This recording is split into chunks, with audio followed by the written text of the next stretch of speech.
दोस्तों, क्या आप सोच सकते हैं कि दुनिया की सबसे बड़ी सेलिब्रिटीज किसी भी मुल्क में हो, उनको किसी दूसरे मुल्क में बैन किया गया हो?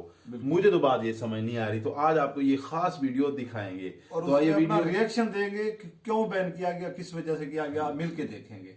चलो वीडियो को स्टार्ट करें। तो भाई लोग, फैक्ट बाय एयर और द बीटल्स जिन्होंने world wide 600 million album sold out करके रिकॉर्ड बनाया था, उन्हें एक देश ने बैन कर दिया। कारण क्योंकि उन्हें भूख नहीं लगी थी। अब देखो, पूरा माजरा कुछ ऐसा था कि फिलीपींस की फर्स्ट लेडी इमेल्डा मार्कोस ने इन्हें अपनी पार्टी में इनवाइट किया, पर ये इनविटेशन द बीटल्स के पॉलिसी के खिलाफ था। सो उन्होंने बड़ी विनम्रता से इनविटेशन को मना कर दिया, लेकिन मैडम ने उनके ना को दिल पे ले लिया और कर दिया बीटल्स को अपने देश से बैन। बताओ, ये भी कोई बात हुई? मतलब इंसान का कंसेंट, उसकी पॉलिसी, उसके भूख न लगने की कोई कदर ही नहीं है। और अगर इमेल्डा से भी ज्यादा कोई गया गुजरा है तो वो है चाइना। वो देश जो हर दूसरे सेलिब्रिटी को अपने देश का दुश्मन समझता है। तभी तो कैटी पेरी, मैरून 5 और जस्टिन बीबर के जैसे कई सारे सेलेब्स बैन है। और एक तरफ जहां ये इंटरनेशनल सेलेब्स बैन है, वहीं अगर इंडियन सेलेब्स की बात करें तो आप मानो या ना मानो, बॉलीवुड में 2.5 किलो के हाथ से लोहा मनवाने वाले सनी देओल और उनके साथ ही भाई और बाबा भी बैन है। लेकिन क्यों? वो जानने के लिए let's begin. Number 1, Katy Perry. अपने anthemic, sexually suggestive hit songs and cartoonish sense of style की वजह से मशहूर हुई कैटी को क्या ही पता था कि एक दिन उसकी यही स्टाइल उस पे भारी पड़ेगी। जब साल 2017 में कैटी ने अपने प्रिज्म टूर के लिए ताइपे अरेना में परफॉर्म किया, तब उन्होंने ताइवानीज फ्लैग की कैप और सनफ्लावर ड्रेस पहना था। अब सुनने में भले ही ये कोई बड़ी बात ना लग रही हो, किंतु चाइना वालों ने तो इस किस्से को दिल पे ले लिया। एज सनफ्लावर स्टूडेंट मूवमेंट, जिन्होंने चाइनीज ट्रेड एग्रीमेंट के लिए प्रोटेस्ट किया था, ये उसका सिंबल था। सो बस चाइना को लगा कैटी उनका मजाक बना रही है, इसीलिए उन्होंने कैटी के वीजा पे लगा दिया बैन का ठप्पा। And to be honest, China के लिए किसी को बैन करना कोई बड़ी बात नहीं है, एज वो तो इस चीज में अब एक्सपर्ट हो चुका है। लाइक लिटरली चाइना में जो भी अपना परफॉर्मेंस देने जाता है, वो आए उससे पहले उसके सारे सोशल मीडिया ऐप से उनकी कुंडली पड़ी जाती है। अगर कुछ 19-20 हुआ तो लगेगा सीधा बैन का ठप्पा। लाइक चाइना में मैरून 5 पे बस इसलिए बैन लगाया गया है क्योंकि उनमें से एक बैंड मेंबर ने दलाई लामा को ट्विटर पे हैप्पी बर्थडे विश किया था। ठीक वैसे ही ब्रैड पिट भी 15 सालों तक चाइना में बैन रहे, एज उन्होंने 7 इयर्स इन तिब्बत फिल्म की थी जो चाइना को पसंद नहीं आई। और मिली साइरस, जिन्होंने ऐसी पिक पोस्ट की थी, उनको तो बैन हुआ ही था। और सेम यही हरकत जीजी हदीद ने की थी। उन्होंने बुद्धा डॉल का मजाक बनाया एंड एट लास्ट बैन हो गए। And let me tell you, China के इस बैन लिस्ट में एक नाम JZ का भी है, एज उन्होंने अपने एक गाने में चाइनीज अथॉरिटीज को drug dealer, pimp, violence and guns के साथ रिलेट किया था। ये तो बस कुछ नाम थे, अभी तो और भी कई सारे नाम है। And in future who knows कितने नाम और जुड़ने वाले हैं। Number 2, Mike Tyson. Professional boxing के गुरु माने जाने वाले माइक टायसन ने आज की लिस्ट में दर्शन क्यों दिए हैं, ये तो आप समझ ही गए होंगे। और ये कौन से देश में और क्यों बैन है, उसकी कहानी मैं सुनाता हूँ। तो जिस कंट्री में ये बैन है उसका नाम है न्यूजीलैंड, और जिस वजह से ये बैन है वो है टायसन को मिली 6 साल की सजा, जो उन्हें 1992 में एक 18 साल की लड़की का रेप करने की वजह से मिली थी। हालांकि उन्होंने कभी 6 साल की सजा पूरी नहीं की, बल्कि 1995 में ही उन्हें पैरोल पर छोड़ दिया गया। असल में न्यूजीलैंड में इमिग्रेशन एक्ट के अकॉर्डिंग 5 साल या उससे ज्यादा की सजा पाने वाले किसी भी इंसान को वीजा नहीं दिया जाता। और इसीलिए जब ये वहाँ डे ऑफ चैंपियंस इवेंट पर बच्चों को मोटिवेशनल स्पीच देने जा रहे थे, तब इनका वीजा कैंसिल हो गया। वहाँ के लोगों का भी यही कहना था कि माइक टायसन, जो खुद जेल में क्रिमिनल के तौर पर समय बिता चुके हैं, वो बच्चों को स्पीच देने के लिए एक रोल मॉडल नहीं है। नंबर 3, केशा। अब आपने ये कहावत तो सुनी होगी, दुनिया के लिए आप चाहे कितना भी बदल लो, दुनिया आपको आपके पास से ही जोड़ के देखती है। वेल, केशा इस कहावत की परफेक्ट एग्जाम्पल है, एज उन्होंने मलेशिया में अपनी परफॉर्मेंस देने के लिए स्पेशली एक सॉन्ग की लिरिक्स चेंज की थी, सो दैट वो वहाँ के कल्चर को ठेस ना पहुँचाए। बट हुआ क्या, मलेशिया अथॉरिटीज ने कॉन्सर्ट के ठीक एक दिन पहले ही केशा को मलेशिया में बैन कर दिया, बाय स्टेटिंग कि वो वहाँ के कल्चरल एंड रिलीजियस सेंसिटिविटीज को हर्ट कर सकते हैं। इस बैन एंड कॉन्सर्ट के कैंसिल होने की वजह से प्रमोटर्स को 1.1 मिलियन रिंगिट यानी 1.94 करोड़ का लॉस झेलना पड़ा। बट इस बात से मलेशिया को तो क्या ही फर्क पड़ता, एज उनके लिए वो वहाँ का culture and rules he important है। यही तो वजह है कि उन्होंने केशा के जैसे ही बियोंसे को भी मलेशिया में बैन किया हुआ है। उनका कहना है कि बियोंसे काफी प्रोएक्टिव है एंड जिस प्रकार के वो कपड़े पहनती हैं, वो एक स्ट्रिक्ट मुस्लिम लीडरशिप देश के अगेंस्ट है, उनके कल्चर एंड रिलीजन के खिलाफ है। सो बस बियोंसे के वीजा पे भी लग गया बैन इन मलेशिया का ठप्पा।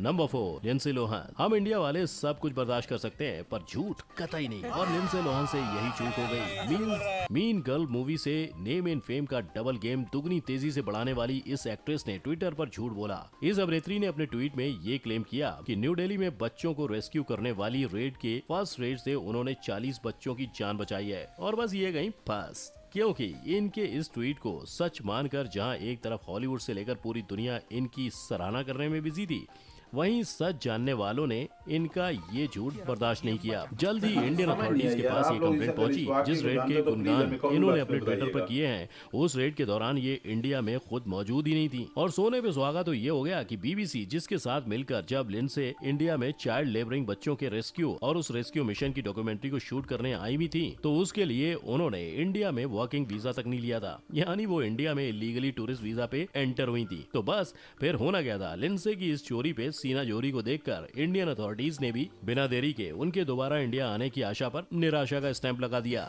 Number 5, Justin Bieber. Justin Bieber किस मुल्क में हो सकते हैं भाई? आप कौन बताइए? चाइना में हो गया।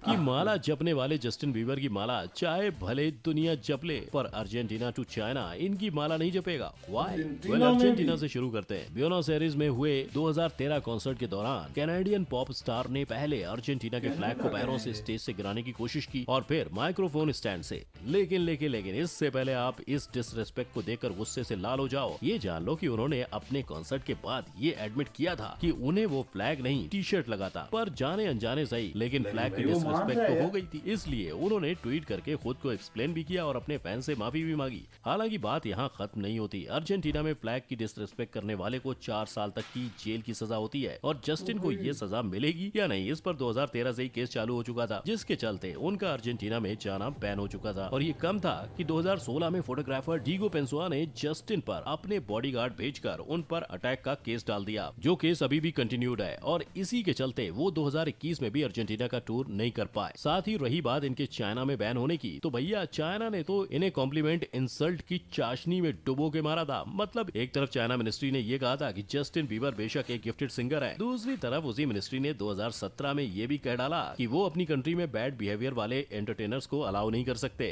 Number 6, Nelson Mandela. इंडिया के लिए वो गांधी के मित्र थे, साउथ अफ्रीका के लिए उनके मसीहा, और यूएस के लिए एक टेररिस्ट। नाम नेल्सन मंडेला। एक मिनट, नेल्सन मंडेला एक टेररिस्ट, ये कब हुआ? वेल, नेल्सन जी ने 1940 में एक स्टूडेंट स्ट्राइक ऑर्गेनाइज की थी। फिर 1944 में द ANC यूथ लीग स्थापित किया, जिसके चलते प्रोटेस्ट पहले से भी कई गुना ज्यादा स्ट्रांगली एग्जीक्यूट होने लगा। इस प्रोटेस्ट में Nelson Mandela government resist segregation laws for education, employment, housing and marriage के खिलाफ प्रोटेस्ट करने को बोल रहे थे। यानी ब्लैक एंड व्हाइट्स का मतभेद हो रहा था, और ये मतभेद का प्रोटेस्ट इतना एग्रेसिव था कि रोड्स पे माइनिंग, पब्लिक प्लेसेस पे बॉम्बिंग एंड बार-बार दंगे होने काफी कॉमन हो चुके थे। और 1940 से शुरू हुई ये प्रोटेस्ट 1960 तक चलते रहा, जिसके बाद हालत इतनी बदतर होने लगी कि गवर्नमेंट ने इस पार्टी को बैन कर दिया। As the protest was following several violent incident, like इस प्रोटेस्ट की वजह से शाहविले मैसेकर हुआ था, जहां 69 लोगों की मौत और 186 लोग घायल हुए। अब ऐसे में नेल्सन मंडेला भले ही अपने लोगों की भलाई कर रहे हो और वो साउथ अफ्रीका के लिए मसीहा बन रहे हो, पर दुनिया की नजरों में वो गलत थे, वो एक टेररिस्ट थे। यही वजह है कि अंटिल 2008 यूएस नेल्सन मंडेला को एक टेररिस्ट मानती थी,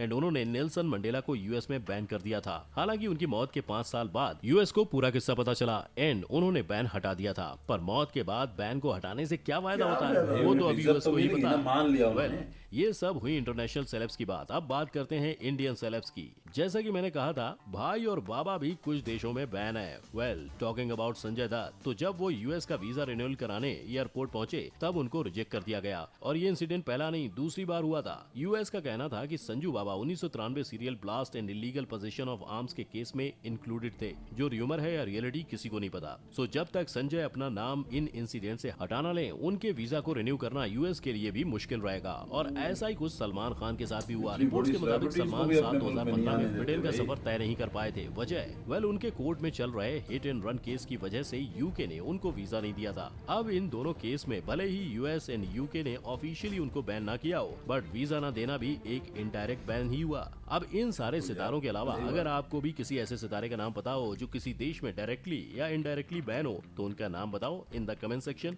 जस्टिन बीबर इतना प्यारा सॉन्ग गाते, इतनी प्यारी उनकी आवाज है, दो मुल्कों ने उन्हें भी बैन कर दिया, अर्जेंटीना और चाइना ने। चाइना में यार फिर क्या वो हाथ में तस्वीर लेके सारे लोग गाना बनाते हैं। उनकी फिल्मों में भी तो वायलेंस ही होता है यार। चाइना की जो भी फिल्म देख लो वायलेंस वाली फिल्म में होता है, तो फिर उनके एक्टर उनके मुल्क में नहीं फिरते। तो अर्जेंटीना के साथ जो जस्टिन बीबर ने वो उन्होंने कहा कि वो शर्ट थी, उन्होंने माफी भी मांगी, तो फिर अर्जेंटीना को नहीं चाहिए था कि वो उन्हें बैन ना करती।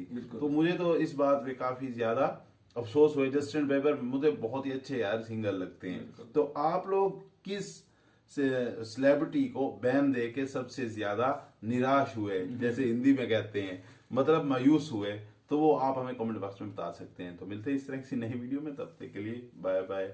और ओरिजिनल चैनल पे अगर आप ये वीडियो देखना चाहते हैं तो इनके चैनल का नाम है जी फैक्ट भाई। हाँ, फैक्ट भाई का लिंक मिलेगा आपको डिस्क्रिप्शन में, वहां से आपने फैक्ट भाई यूट्यूब पे जाना है और इनको सपोर्ट करना है। तो मिलते हैं नई वीडियो में।